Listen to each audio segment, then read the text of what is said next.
গল্পের নাম সংকেত। লেখক নীরদচন্দ্র মজুমদার।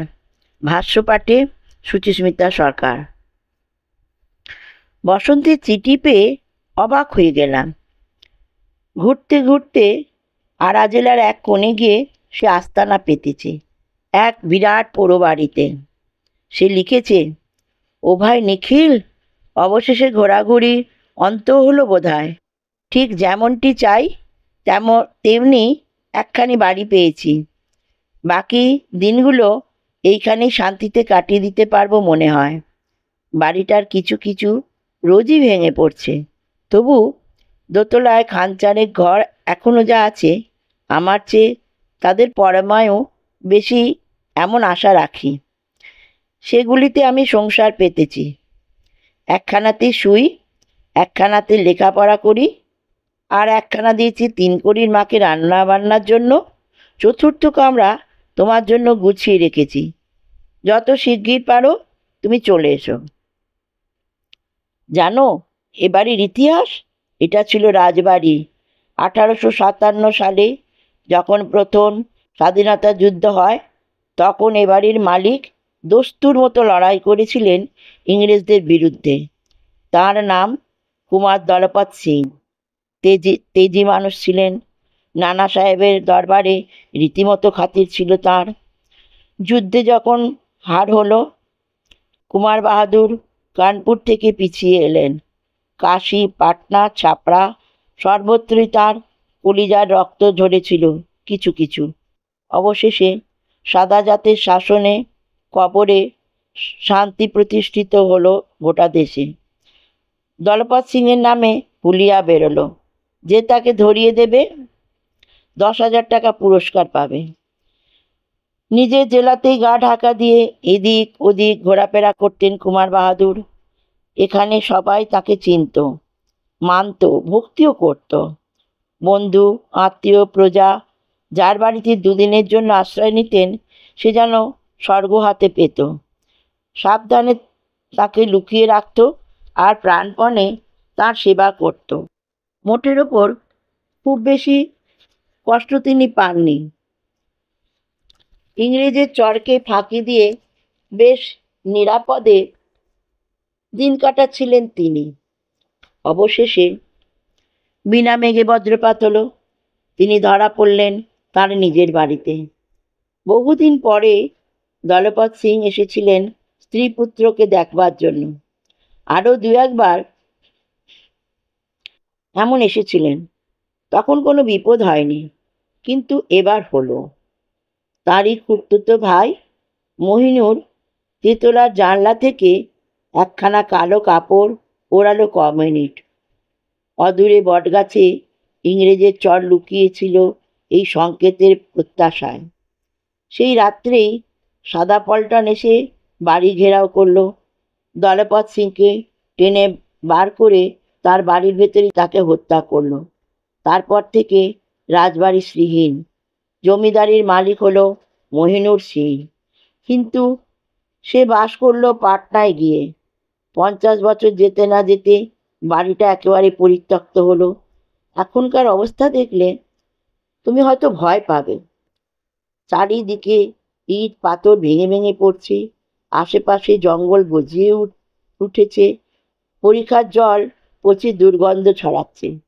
কিন্তু পরিখার বাইরে নতুন কলোনি গজিয়ে উঠেছে একটা, যে মাঠে একদিন দলপত সিং 2000 সিপাহীকে কুচকাওয়াজ করাতেন আর বুক চিরে লাল সুরকির রাস্তা চারিদিকে ডালপালা ছড়িয়ে দিয়েছে।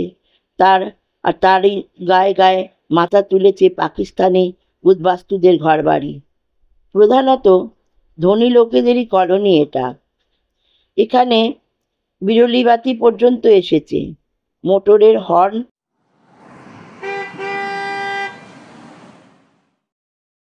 আর রেডিওয় রাগিনী সর্বদা শুনতে পাওয়া যায় আমার ভাঙা বাড়ির দোতলা থেকে। পরিখার এপারে এই কলোনি, ওপারে আবার খান কত কুঁড়ে। তারই একখানাতে 3 কড়ির মা বাস করে। এপারে আলো আর ওপারে অন্ধকার, এই দুয়ের মাঝখানে আমার ভগ্নপুরী। বর্তমান মালিকরা এ বাড়ির আসবাবপত্র সব সরিয়ে ফেলেছেন, তবে দরজা জানলাগুলো এখনো আছে। বছরে 200 টাকা মাত্র ভাড়ায় এই বিশাল ধ্বংসাবশেষ বাড়ি ভাড়া নিয়েছি।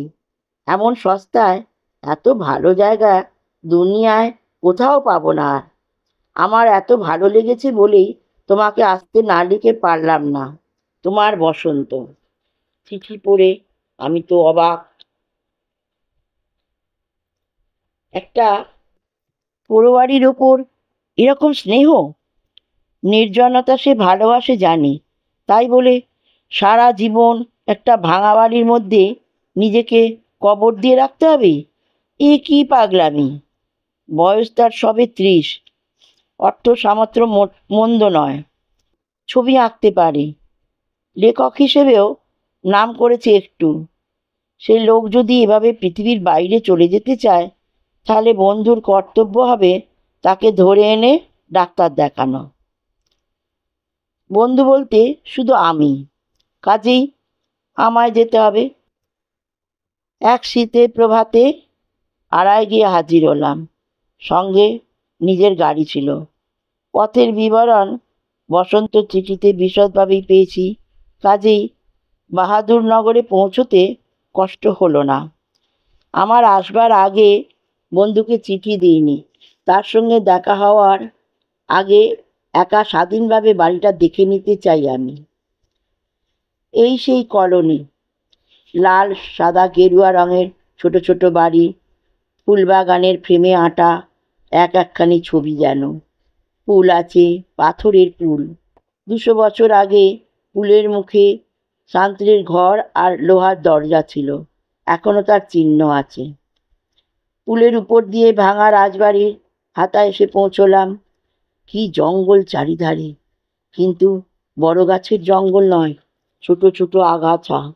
তাতে বিশাল অট্টালিকার এধার থেকে ওধার পর্যন্ত দেখার অসুবিধা হয় না। গাড়ি থেকে নেমে সেই দূর থেকে নিষ্পলক নয়নে তাকিয়ে রইলাম বাড়িটার দিকে। মস্ত বড় বাড়ি, লম্বায় চওড়ায় যেমন তেমনি বিরাট উঁচু। বাড়িটা দেখে ভয়ে বিতৃষ্ণার বদলে শ্রদ্ধা হলো আমার। কেন যে পাগলা বসন্ত এমন করে বাড়ির মায়ায় বিভোর হয়েছে বুঝলাম। মোট নিয়ে খানিকটা এগিয়ে গেলাম বাড়ির দিকে। বসন্ত আওয়াজ পেল বাড়ির ভেতর থেকে। জানলাতে তার মুখ দেখা গেল একবার, তারপর নেমে এসে আমায় একেবারে বুকে জড়িয়ে ধরল। গাড়ির একবার জায়গার অভাব নেই, বসন্ত আমায় আস্তাবলে নিয়ে গেল। একসময় 500 ঘোড়া থাকতোই আস্তাবলে। বাড়ির তুলনায় এটা বেশ ভালো অবস্থাতেই আছে। সেখানে গাড়ি রেখে বাড়ির ভেতরে ঢুকলাম।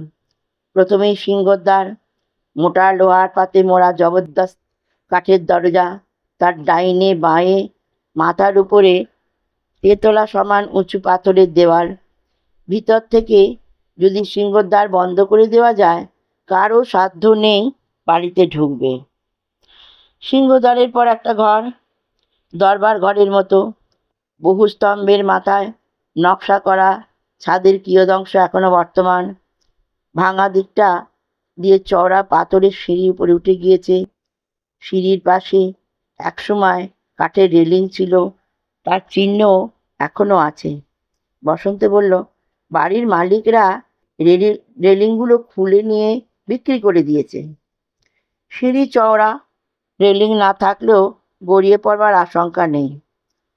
দোতলায় উঠে অনেক ভাঙাচোরা দালান আর কামরা পেরিয়ে বসন্তর নিজস্ব ঘরগুলির পাত্তা পাওয়া গেল। এগুলো রীতিমতো পরিচ্ছন্ন। পাথরের দেওয়াল কোথাও একটু চির খায়নি। গায়ে রাবণবধের ছবি এঁকেছিল কোনো শিল্পী, সেই শরণাতীত কালে। বিবর্ণ হয়ে গেলেও সে ছবির ভঙ্গি এখনো চোখে পড়ে। 3 কড়ির মাঠ দেখা মিলল না। সেদিনকার মতো রান্না শেষ করে দিয়ে আগেই সে চলে গেছে। এবেলার ভাত এবং ওবেলার রুটি সব একসঙ্গে। অপরাহ্নে সে আর আসে না এখানে। আসে না কেন? আমি প্রশ্ন করলাম। ভূতের ভয় নাকি? ভূত না ছাই? ভূত নেই, বসন্ত যেন লজ্জায় মাটিতে নুয়ে পড়ল। একটা ভূত না থাকায় বাড়িটার মর্যাদাহানি হয়েছে। এ বিরাট ভাঙা বাড়ি যে দেখবে সেই ভাববে এখানে একটা কলোনি আছে ভূতের। কিন্তু আমার দুর্ভাগ্য, এই 1 বছরের মধ্যে ভূতের টিকি দেখিনি। যদিও বাড়িতে আমি নিছক একাই বাস করি। আমি বললাম, ভূত নেই? এ কথার মানে? সেই দলপত সিংয়ের কি হলো? সে ভদ্রলোকের যখন অপঘাত মৃত্যু হয়েছিল এ বাড়িতে, তখন ভূত না হয়ে তিনি যাবেন কোথায়? বসন্তের মুখ হঠাৎ গম্ভীর হলো। সে জিভ কামড়ে বলল, উমাদুর বাহাদুর পুণ্যাত্মা লোক ছিলেন, একেবারে বীর এবং সৎ। অপঘাতে মৃত্যু হয়েছিল, সেটা তার দোষে নয়। তিনি মৃত্যুর সঙ্গে সঙ্গেই স্বর্গে চলে গেছেন। ভূত ওই পৃথিবীতে তাকে ঘুরতে হবে কেন? আমি নাছোড়বান্দা। তিনি না হয় স্বর্গে গেছেন, কিন্তু তাকে যারা মেরেছে তারা, বিশেষ করে সেই বেঈমান মহিনুর, তারা নিশ্চয়ই স্বর্গে যায়নি। এখানে তারা মরেনি কেউ, উত্তর দেয় বসন্ত। অন্য জায়গায় মরলে বুঝি একদিন বেড়াতে আসতে পারে না এখানে? হাজার হলেও এ বাড়িটা তাদের একটা কীর্তির অকুস্থান। ভূত হয়ে একবারও কেউ এটা দেখতে আসবে না, এ কেমন কথা? আমার এই পরিহাস বসন্তর ভালো লাগছে না। আমি স্পষ্ট বুঝতে পারলাম তবু কি নেশা আমায় পেয়ে বসেছিল। কথার ওই বিশ্রী হালকা সুর কিছুতেই আমি ত্যাগ করতে পারিনি। অবশেষে বসন্ত তিক্তস্বরে বলল, তুমি একটা কথা ভুলে যাচ্ছ। সে কীর্তিমানরা এখানকার জীব ছিল না। এখান থেকে সংকেত করে তাদের ডেকে আনা হয়েছিল। যতদিন আবার সংকেত না পাচ্ছে, আসবে কেন? চমৎকার জবাব দিয়েছে বসন্ত। আমি হো হো করে হেসে উঠলাম।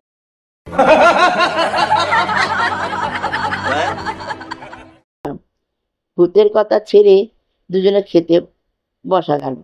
খাবার তৈরি ছিল শুধু বসন্তর জন্য, কাজেই তাই দুবেলার রসদ একবেলাতেই শেষ করে ফেলতে হলো। বসন্ত বলল, কুছ পরোয়া নেই, কলোনিতে হোটেল আছে, চা বিস্কুট চপ কাটলেট ভাত তরকারি পরোটা সব মেলে। ওবেলা সেখান থেকে খাবার আনব। খাবার পর বিশ্রাম আমার অভ্যাস নেই। আমি বাড়িটা দেখতে বেরোলাম। আধ ঘন্টা পরে বসন্ত এসে যোগ দিলে আমার সঙ্গে। সে অবশ্য আগেই তন্ন তন্ন করে বহুবার দেখেছে। একবার এক ভাঙা ছাদ ধসে পড়েছিল, তাতে আর একটু হলেই জন্মের মতো চাপা পড়ত। আমি গম্ভীর হয়ে বললাম, তুমি যে চাপা পড়নি এটা তো ঠিক। হঠাৎ যদি বুঝতে পারি যে তুমি বসন্তর ছায়া মাত্র, বসন্তের কায়া এইখানেই কোথাও কোনো ভগ্নস্তূপের নিচে গুঁড়ো হয়ে আছে, তাতে আমি একটুও আশ্চর্য হব না। বসন্ত হেসে উত্তর দিল, কিন্তু তিন্নুর মা আশ্চর্য হবে সে যদি বুঝতে পারে এতদিন এত ভাত আর এত রুটি সে পাকিয়েছে শুধু একটা ছায়ার উদয়পূর্তির জন্য। কথা বলতে বলতে দুজনে সারা পুরীটা ঘুরে ঘুরে দেখছি, কোথাও পা দেওয়া নিরাপদ নয়। কোন ঘরের দেওয়ালে গুপ্ত দ্বার আছে, মেঝের কোনখানটাতে লুটিয়ে থাকবার কোনো গোপন গহ্বর আছে, এসব বসন্তর নখদর্পণে। হাজার রকমের বিস্ময়ের সে একের পর এক আমার চোখের সম্মুখে উদ্ঘাটন করে চলেছে। আমি ভাবছি এই নেশাতেই মশগুল হয়ে আছে ও। এ মোহ থেকে ওকে বিচ্ছিন্ন না করলে হয়তো পাগল হয়ে যাবে শেষে। তেতলার ছাদের এক কোণে একটা সরু সিঁড়ি, সেই সিঁড়ির মাথায় ছোট একখানি ঘর। বসন্ত বলল, ও ঘরে এক শিবলিঙ্গ আছেন, বোধহয় বাড়ির মেয়েরা ওখানে শিব পুজো করতেন। হেঁটে হেঁটে ততক্ষণে আমি শ্রান্ত হয়ে পড়েছি। একটা মামুলি শিবলিঙ্গ দেখবার জন্য আর জীর্ণ সিঁড়ি বেয়ে ওপরে উঠবার উৎসাহ হলো না আমার। কিছুক্ষণ ছাদে বসে দম নিলাম দুজনে, তারপর নেমে এলাম নিজেদের কামরায়। অপরাহ্নে দুজনে হোটেলে গিয়ে খাবার কিনে আনলাম। বেলাবেলি ফিরে এলাম, কারণ বাড়িতে কেরোসিনের লণ্ঠন ভিন্ন আর কোনো আলো নেই। রাত্রিবেলা তার সাহায্যে রেলিংবিহীন সিঁড়ি বেয়ে ওপরে ওঠা খুব নিরাপদ নয়।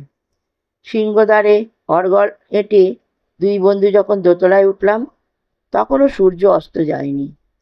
খাবারগুলো ঘরে রেখে বসন্ত বলল, তেতলায় চলো, সেখানে একটা জানলা দিয়ে সূর্যাস্ত দেখা যায়। সে যে কি চমৎকার! আমি 100 দিন দেখেছি, তবু আমার দেখার স্বাদ মেটে না।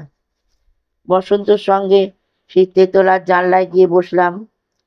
বসন্ত প্রায়ই এখানে বসে, কাজেই ধুলো ঝাড়ার বড় একটা নেই। সত্যই অপূর্ব দৃশ্য। খান কতক খোলার ঘর, মাটির তস্তত সরানো। বসন্ত বলল, তারই একটাতে 3 কড়ির মা বাস করেন। সেই কুঁড়েখানার প্রায় 100 হাত পিছনে এক প্রাচীন বটগাছ, তার পিছনে একটা ঝিল। সেই ঝিলের জলে অস্ত সূর্যের রক্তরশ্মি ছড়িয়ে পড়েছে যেন এক ঝলক গোলা আবিরের মতো। আকাশ আর পৃথিবীতে একটানা লাল রঙের সমারোহ। বুড়ো বটের ডালে এই শীতের দিনে পাতার বাহুল্য বিশেষ ছিল না। ন্যাড়া ডালগুলোকে মনে হচ্ছে যেন লালের পটভূমিতে সরু মোটা কতগুলো আঁকা বাঁকা কালির আঁচড়। দুজনে বসে আছি পশ্চিম আকাশের পানে তাকিয়ে। হঠাৎ একখানা পা তুলে দিলাম সেই বেদির উপরে। পায়ের শব্দটা জোরেই হলো, আর সেই শব্দ শুনে আমরা দুজনে উৎকর্ণ হয়ে উঠলাম। ফাঁপা জায়গায় আঘাত করলে যেরকম শব্দ হয়, এ শব্দ সেই রকম। আমি সকৌতুকে বললাম, বাড়িটার কোথায় যে কত গর্ত আর সুড়ঙ্গ আছে, তুমিও তা এতদিনে আবিষ্কার করতে পারোনি। এখানটাতেও কিছু আছে নিশ্চয়। বসন্ত বিনা বাক্য ব্যয়ে নিচে থেকে একটা শাবল নিয়ে এলো, আর বিনা বাক্য ব্যয়ে আমি তাই দিয়ে আঘাত করতে লাগলাম জানলার নিচেকার ফাঁপা জায়গাটিতে।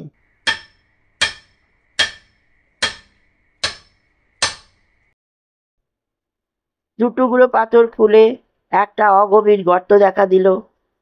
সেই শাবলখানায় আমি নামিয়ে দিলাম ওর ভিতরে। খানিকটা নাড়াচাড়া করতে কি একটা বস্তু যেন জড়িয়ে গেল সেই শাবলের মাথায়। আমি সেটা টেনে তুললাম শাবল সমেত। একখানা কাপড়, রংটা ধোঁয়াটে, বেশি লম্বা নয়, হাত পাঁচেক হবে। বসন্তর মুখে ভ্রুকুটি। আমি মনে মনে হাসলাম। ও হিংসায় ফেটে পড়েছে। ওর বাড়িতে এসে আমি একটা গোপন রহস্য আবিষ্কার করে বসলাম। এ 1 বৎসরে যার সন্ধানও পায়নি, এ পরাজয় হজম করতে পারছে না যেন। কাপড়খানা জানলার বাইরে ধরে ভালো করে ঝাড়তে লাগলাম।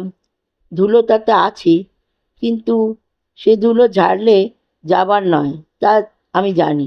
অন্তত 100 বছরের পুরনো ধুলো। ও কি!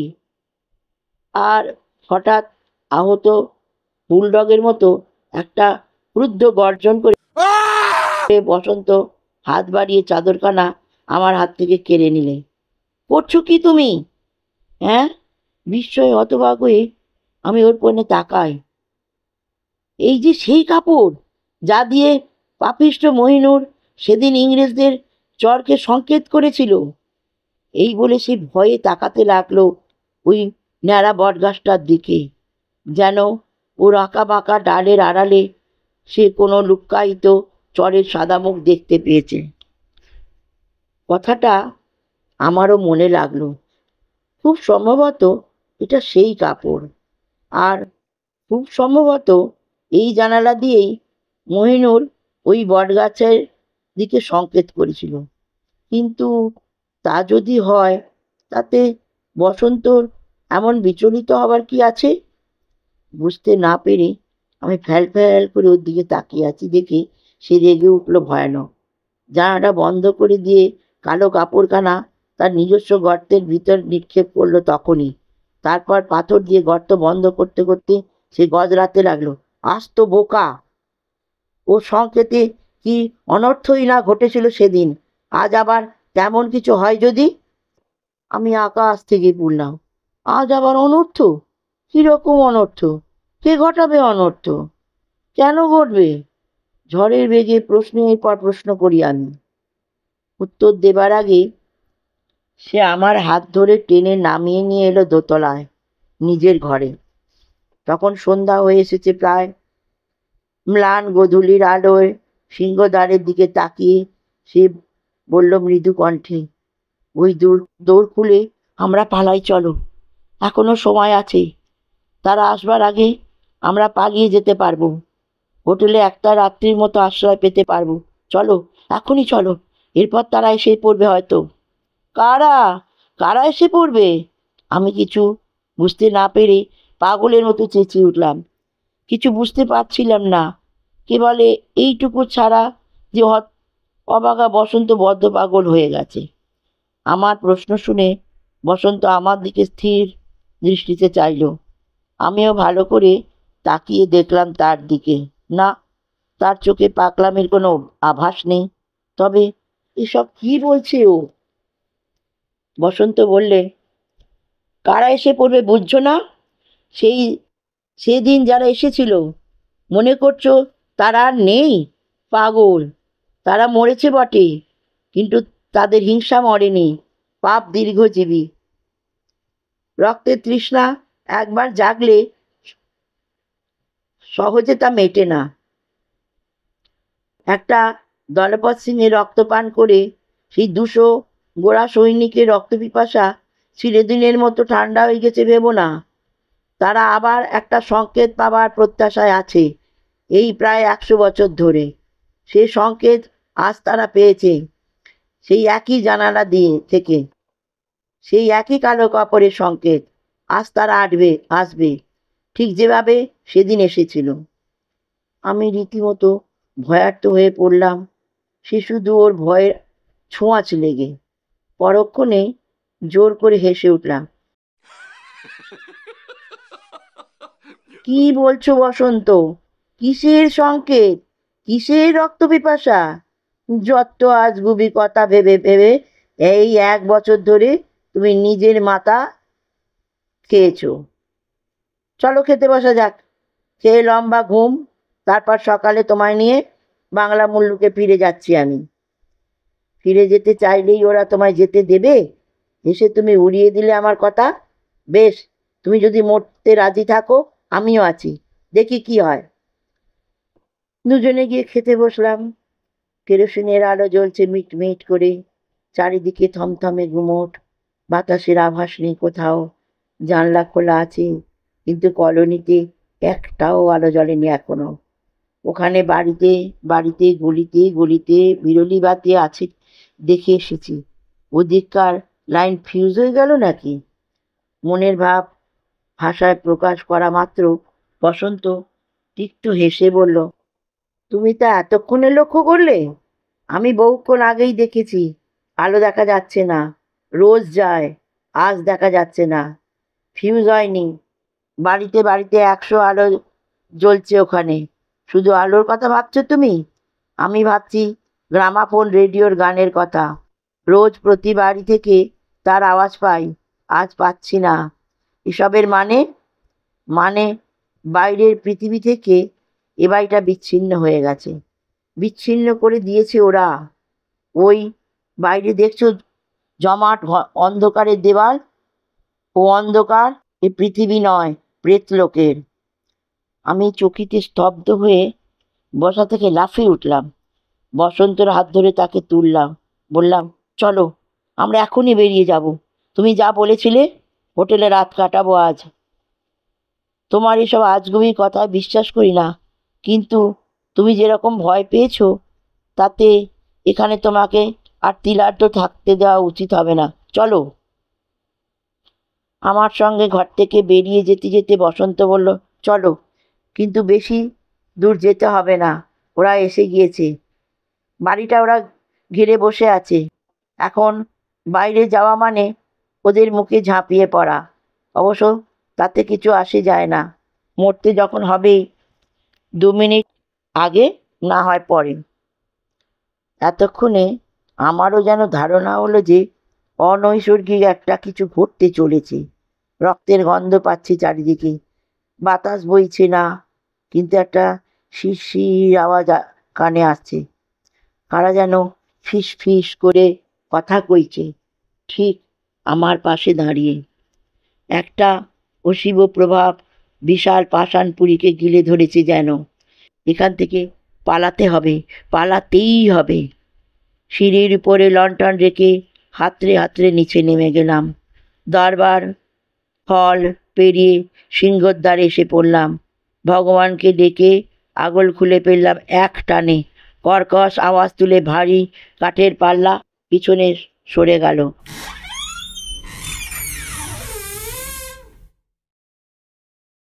দরজা খোলা। এবার এগিয়ে গেলেই হয়। তা হয় না, এগিয়ে যেতে চাইলেই যাওয়া যায় না। সেই যে অন্ধকারের দেওয়াল, সেটা সত্যিই নিরেট, তাকে জানতো।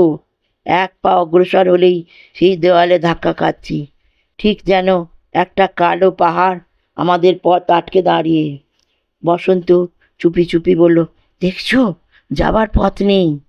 হৃৎপিণ্ড ধুক ধুক করছে, কি না ভালো করে বুঝতে পারলাম না। হঠাৎ সে বিষয়ে যখন আশ্বস্ত হলাম, তখন একবার তীক্ষ্ণ দৃষ্টিতে তাকিয়ে দেখলাম সেই অন্ধকার প্রাচীরের দিকে। প্রাণপণে চেষ্টা করতে লাগলাম ওর মর্মস্থল ভেদ করে পরপারে দৃষ্টি প্রেরণ করবার জন্য, কিন্তু না। যেমন করে ধাক্কা খেয়ে আমাদের দেহ ফিরে এসেছিল, ঠিক সেইভাবে ধাক্কা খেয়ে দৃষ্টিও পিছনে পিছিয়ে আসতে লাগলো। কি করব ভেবে ঠিক করতে না পেরে হতভম্বের মতো তাকিয়ে আছি ওই আঁধার প্রাচীরের দিকে। এমন সময় হঠাৎ আলো জ্বলে উঠল এখানে সেখানে, মশালের আলো। সে আলোর রংটা নীলচে, আলোর সংখ্যা ক্রমে বেড়ে যাচ্ছে। সে আলোয় ঝকমক করে উঠছে শত শত ইস্পাতের ফলা। ওগুলো তলোয়ার, না কিরিচ, না বর্ষা? অস্ত্রের পিছনে সাদা সাদা মুখও যেন অস্পষ্ট দেখা যাচ্ছে অনেকগুলো। হঠাৎ পুরুষ কণ্ঠে ইংরেজি শব্দ কানে এলো, মার্চ!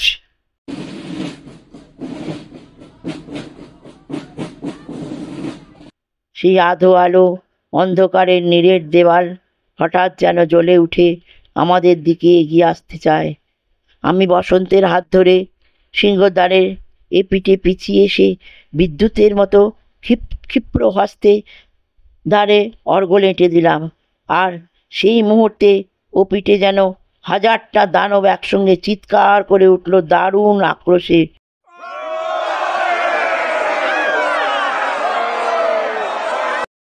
ছুট ছুট! দরবার পেরিয়ে সিঁড়ি, সিঁড়ি বেয়ে দোতলা, কিন্তু ঘর কোথায়? সিংহ দরজায় প্রচণ্ড আঘাত পড়ছে মুহুর্মুহু,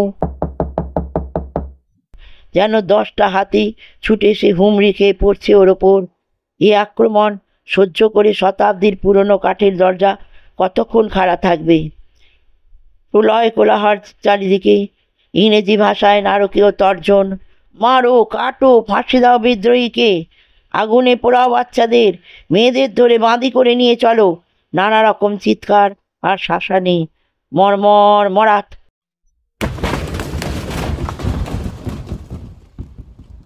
ওই ওই ভাঙল সিংহদ্বার।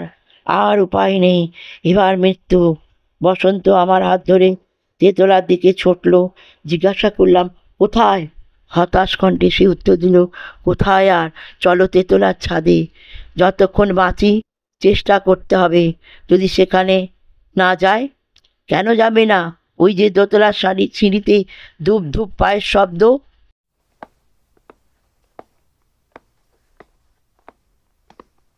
তেতলা যাওয়ার জায়গা নেই। আমি বললাম, ওখান থেকে লাফ দিয়ে নিচে পড়ি, ভূতের হাতে মরার চেয়ে আত্মহত্যা ভালো। বসন্ত বলল, ওই সিঁড়ির মাথার ঘরটাতে উঠি চলো। লাফ যদি দিতে হয় ওই ঘর থেকে দিতে পারবো, জানলা আছে। যখন সে ঘরে উঠলাম তখন সিঁড়িতে 100 পায়ের শব্দ। আশ্চর্য! তবু জীর্ণ সিঁড়ি ভেঙে পড়ছে না।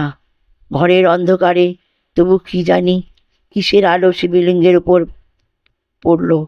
বসন্ত আর আমি একসঙ্গে সেই দেবতার পায়ে আছাড় খেয়ে পড়লাম, মহাদেব রক্ষা করো! তারপর দুজনেই অজ্ঞান হয়ে গিয়েছিলাম বোধহয়। যখন জ্ঞান হলো তখন প্রভাতের রৌদ্র এসে পড়েছে আমাদের মাথায়।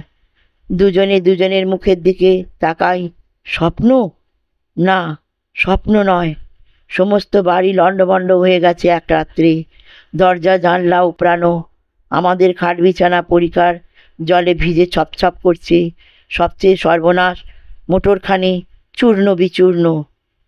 নিচে থেকে হাত জোড় করে শিবলিঙ্গকে প্রণাম জানিয়ে আমরা দুজনে হাত ধরাধরি করে বেরিয়ে পড়লাম বাড়ি থেকে। খুব বেঁচে গেছি। একটা ভৌতিক গল্প শুনলেন, নিশ্চয়ই ভালো লেগেছে। তাহলে